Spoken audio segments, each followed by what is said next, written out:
ஸ்ரீநிதி ஜோதிடம் சகோதர சகோதரிகள் அனைவருக்கும் வணக்கம். மகர ராசிக்காரர்கள், குரு பயிற்சி அன்னைக்கு உங்களுடைய வாழ்க்கை துணைவிக்கோ வாழ்க்கை துணைவருக்கோ உங்களால் முடிந்த இனிப்புகளை வாங்கி கொடுங்க. ஏன்னா உங்களுடைய ராசிக்கு 7ஆம் இடத்தில் உச்சம் பெறுகின்றார் குரு பகவான். அப்போ இது மாதிரியான ஸ்வீட்டுகளுக்கு வாங்கி கொடுங்க.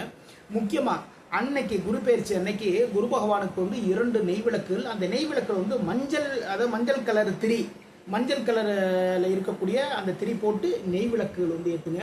குரு பகவானுக்கு மஞ்சள் வஸ்திரம் வாங்கி கொடுங்க.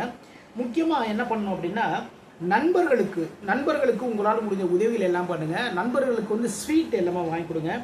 சகோதரர்களுக்கும் உங்களால் முடிந்த உதவிகளை எல்லாம் பண்ணுங்க. இந்த 3 விஷயத்தையும் பார்த்துட்டிங்கன்னா வாழ்க்கை துணைவிக்கு, நண்பர்களுக்கு, சகோதரர்களுக்கு உங்களால் முடிந்த உதவிகள், உங்களால் முடிந்த நல்ல விஷயங்கள் எல்லாமே நீங்கள் பண்ணீங்கன்னா வாழ்க்கையில் மாற்றங்கள், ஏற்றங்கள் எல்லாமே ஏற்படும். கூட்டு தொழில் பண்ணிட்டுறவங்க, உங்களுடைய கம்பெனியில் வேலை பார்க்குறவங்களுக்கு, உங்களுடைய அலுவலகத்தில் வேலை பார்க்குறவங்களுக்கு உங்களால் முடிந்த ஒரு ஸ்வீட் வாங்கி கொடுங்க. அவங்களுக்கு உங்களால் முடிந்த பண உதவிகள், உணவு இதெல்லாம் வாங்கி கொடுத்தீங்க அப்படின்னா வாழ்க்கையில் மாற்றங்கள், ஏற்றங்கள் எல்லாமே ஏற்படும். மீண்டும் அடுத்த பதிவில் சந்திப்போம். நம்முடைய ஸ்ரீநிதி ஜோதிடம் சேனலை லைக் பண்ணுங்கள், ஷேர் பண்ணுங்கள், சப்ஸ்கிரைப் பண்ணுங்கள். நான் உங்கள் ஜோதிடர் திருச்சேரை KP ராஜா. வாழ்க நலமுடன், வாழ்க நலமுடன்.